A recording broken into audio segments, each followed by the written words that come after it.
Kamu pernah ada di titik ini? Tubuhmu duduk di kursi, tapi rasanya seperti sudah lari maraton seharian.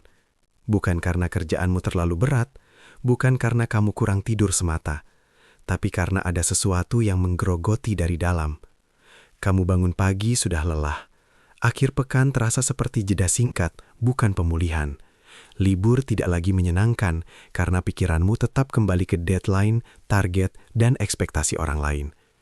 Kamu bilang ke diri sendiri, sedikit lagi, tahan dulu, nanti juga selesai. Tapi kenyataannya selalu ada target baru, selalu ada standar baru, selalu ada orang yang harus kamu puaskan. Dan tanpa sadar, kamu tidak hanya bekerja, kamu mencoba mengendalikan semuanya.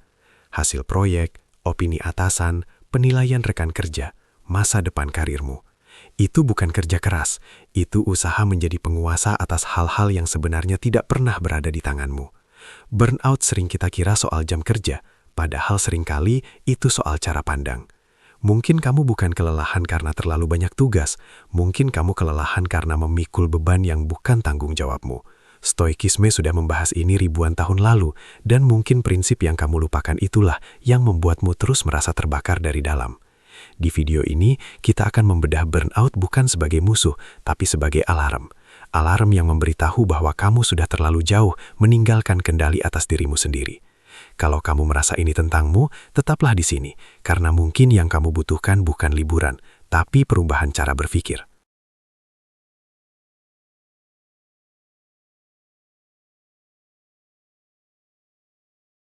Kita sering mengira burnout terjadi karena pekerjaan terlalu banyak, karena jam kerja terlalu panjang, karena tekanan terlalu besar. Itu memang faktor, tapi itu bukan akar. Akar burnout seringkali lebih halus, lebih dalam, lebih psikologis. Kita merasa burnout karena kita merasa bertanggung jawab atas hasil akhir, bukan hanya atas usaha kita. Kita tidak hanya ingin mengerjakan tugas dengan baik, kita ingin proyek itu sukses besar. Kita ingin atasan puas, kita ingin rekan kerja mengakui kemampuan kita. Kita ingin klien senang, kita ingin semuanya berjalan sesuai rencana. Masalahnya, hasil akhir tidak pernah sepenuhnya ada dalam kendali kita. Ada faktor pasar, ada keputusan manajemen, ada perubahan situasi, ada kesalahan orang lain, ada hal tak terduga. Tapi pikiran kita tetap bersikeras, ini harus berhasil. Kalau gagal, itu salahku. Disitulah api mulai menyala. Stoikisme menyebut ini sebagai kekeliruan dalam memahami kendali. Kita mencampur adukan antara apa yang bisa kita kendalikan dan apa yang tidak bisa kita kendalikan. Kita mengambil tanggung jawab atas sesuatu yang sebenarnya bukan wilayah kita. Kita ingin mengendalikan target perusahaan. Kita ingin mengendalikan opini bos. Kita ingin mengendalikan reputasi kita di mata semua orang. Kita bekerja bukan hanya untuk menyelesaikan tugas, tapi untuk memastikan masa depan berjalan sesuai skenario yang kita buat di kepala. Itu melelahkan. Bayangkan, kamu memegang kemudi mobil, tapi kamu juga mencoba mengatur cuaca, mengendalikan lalu lintas, dan menentukan perilaku pengemudi lain. Tidak mungkin. Tapi itulah yang sering kita lakukan secara mental. Kita menjadi perfeksionis terhadap hal-hal eksternal. Kita menyiksa diri atas sesuatu yang tidak pernah sepenuhnya bisa kita atur. Dan ketika hasilnya tidak sesuai harapan, kita merasa gagal secara personal. Padahal mungkin kamu sudah bekerja maksimal. Padahal mungkin kamu sudah jujur dalam usaha. Padahal mungkin yang gagal adalah sistemnya, bukan integritasmu. Burnout bukan hanya soal kelelahan fisik. Itu kelelahan eksistensial. Kelelahan karena merasa dunia ada di pundakmu. Stoik seperti Epictetus mengingatkan bahwa ada dua kategori dalam hidup ini. Hal yang berada dalam kendali kita dan hal yang tidak. Yang berada dalam kendali kita adalah pikiran, pilihan, sikap, dan usaha kita. Yang tidak berada dalam kendali kita adalah hasil, reputasi, cuaca, ekonomi, dan keputusan orang lain. Ketika kamu menghabiskan energi untuk mengontrol yang kedua, kamu sedang membakar dirimu sendiri. Dan lebih berbahaya lagi, kamu melakukannya setiap hari. Kamu membuka email dengan rasa tegang. Kamu menunggu balasan pesan dengan cemas. Kamu memikirkan kemungkinan terburuk sebelum sesuatu benar-benar terjadi. Itu bukan kerja, itu perang batin tanpa henti. Burnout seringkali bukan karena apa yang kamu kerjakan, tapi karena kamu merasa harus memastikan semuanya berjalan sempurna. Kamu mencoba menjadi Tuhan atas situasi yang tidak pernah kamu ciptakan, dan tidak ada manusia yang bisa bertahan lama dengan beban seperti itu. Kalau hari ini kamu merasa lelah, mungkin bukan karena kamu lemah. Mungkin karena kamu terlalu lama berusaha mengendalikan sesuatu yang memang tidak bisa dikendalikan. Dan selama cara pandang ini tidak diubah, istirahat 1 minggu pun tidak akan pernah cukup. Sekarang, kita masuk ke solusi pertama yang sangat fundamental dalam stoikisme. Ubah targetmu. Selama ini, mungkin targetmu berbunyi seperti ini. Proyek ini harus sukses. Saya harus dapat promosi tahun ini. Presentasi ini tidak boleh gagal. Kalimat-kalimat itu terlihat wajar, tapi semuanya berfokus pada hasil. Dan hasil tidak pernah sepenuhnya berada dalam kendalimu. Stoik mengajarkan satu analogi yang sangat kuat. Analogi pemanah. Seorang pemanah bertanggung jawab atas cara dia berdiri, cara dia menarik busur, cara dia membidik, kualitas anak panahnya, fokusnya, latihannya, semua itu ada dalam kendalinya. Tapi begitu anak panah dilepaskan, angin bisa berubah, target bisa bergerak, tangan bisa sedikit tergelincir. Ada faktor luar yang tidak bisa dia kontrol. Kalau panah meleset, apakah itu berarti dia manusia gagal? Tidak. Yang bisa dia evaluasi adalah prosesnya. Apakah dia sudah melakukan yang terbaik sesuai kemampuannya saat itu? Ini pergeseran yang sangat penting. Alih-alih berkata, proyek ini harus sukses. Ubah menjadi, hari ini, saya akan mengerjakan bagian saya dengan penuh tanggung jawab dan integritas. Alih-alih berkata, saya harus membuat semua orang puas. Ubah menjadi, saya akan berkomunikasi dengan jujur dan profesional. Ketika kamu menggeser fokus ke proses, tekanan langsung berubah bentuk. Kamu tidak lagi dikejar oleh bayangan masa depan. Kamu kembali ke hari ini, ke tugas yang ada di depan mata. Burnout sering muncul karena pikiran kita terus hidup di masa depan. Kita memikirkan konsekuensi, kemungkinan gagal, penilaian orang lain. Padahal, satu-satunya momen yang bisa kita kendalikan adalah sekarang. Saat kamu bekerja dengan fokus pada proses, kamu membangun stabilitas mental. Kamu tahu bahwa selama kamu sudah memberi yang terbaik, hasil apapun bisa kamu terima dengan lebih tenang. Bukan berarti kamu jadi tidak peduli dengan hasil. Kamu tetap ingin hasil yang baik. Tapi kamu tidak lagi menggantungkan harga dirimu pada hasil itu. Dan ini penting. Harga dirimu tidak boleh ditentukan oleh angka penjualan, rating atau pujian atasan. Harga dirimu ditentukan oleh karakter dan kualitas usahamu. Begitu kamu memahami ini, beban mental mulai berkurang. Kamu tidak lagi bekerja untuk mengontrol dunia. Kamu bekerja untuk menjaga integritas dirimu. Itu jauh lebih ringan. Solusi kedua adalah tentang batas, dan ini sering diabaikan. Kita sering merasa bersalah ketika berkata tidak.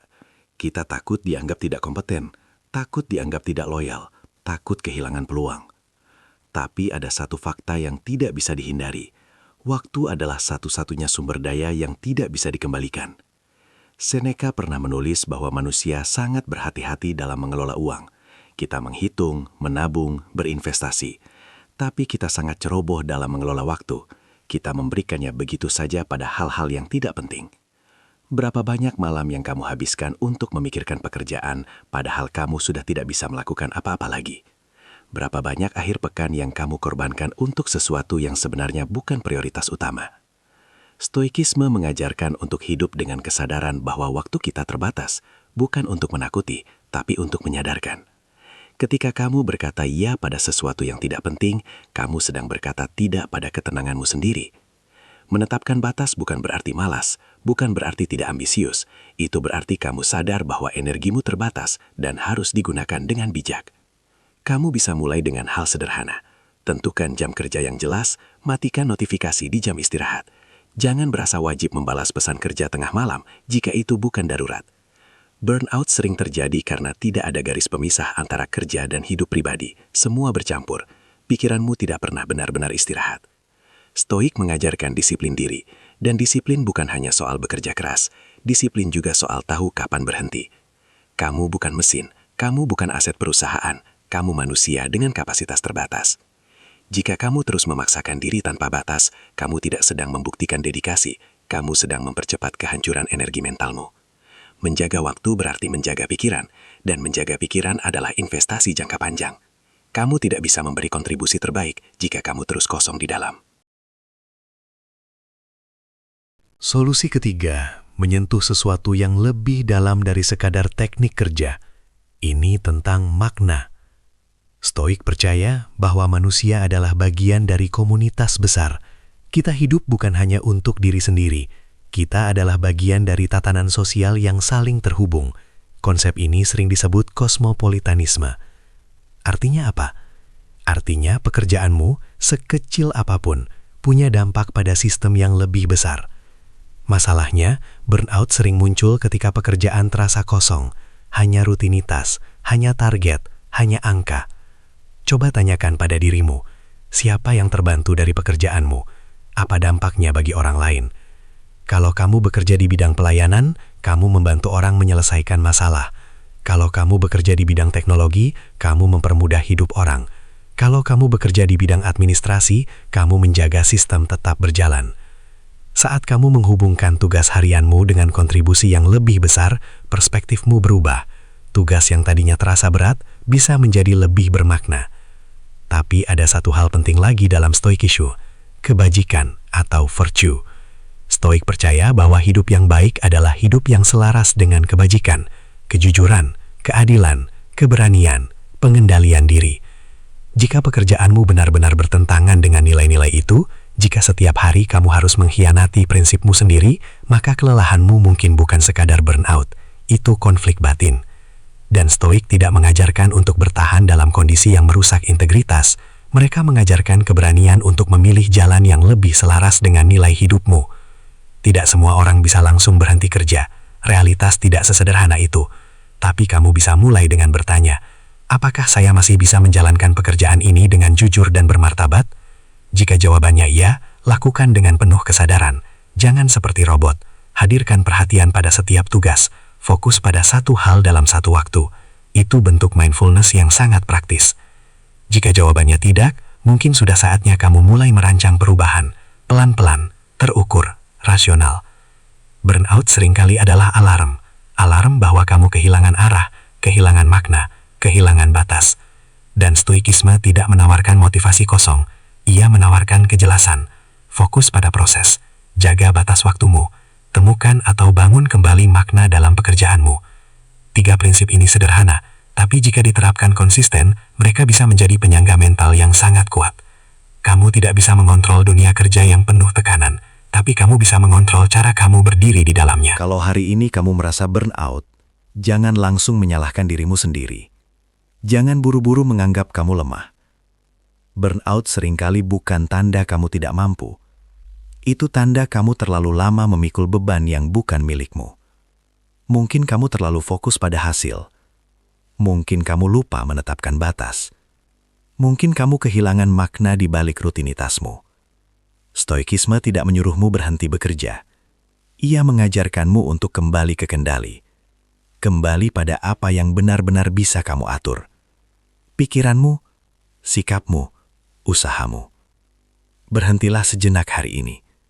Tarik napas dalam. Tanyakan pada diri sendiri, apa yang benar-benar ada dalam kendaliku saat ini? Burnout adalah alarm, bukan musuh.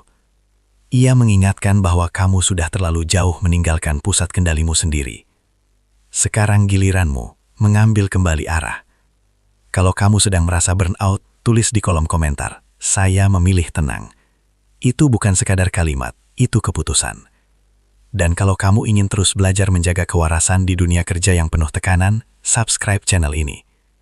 Kendalikan diri, tenangkan hati. Halo semua, jika kamu sampai pada bagian ini, berarti kamu sudah menonton video saya sampai selesai. Saya ucapkan terima kasih, dan kalau kamu merasa isi dari video ini bermanfaat, jangan lupa untuk share ke teman kamu. Sampai jumpa lagi.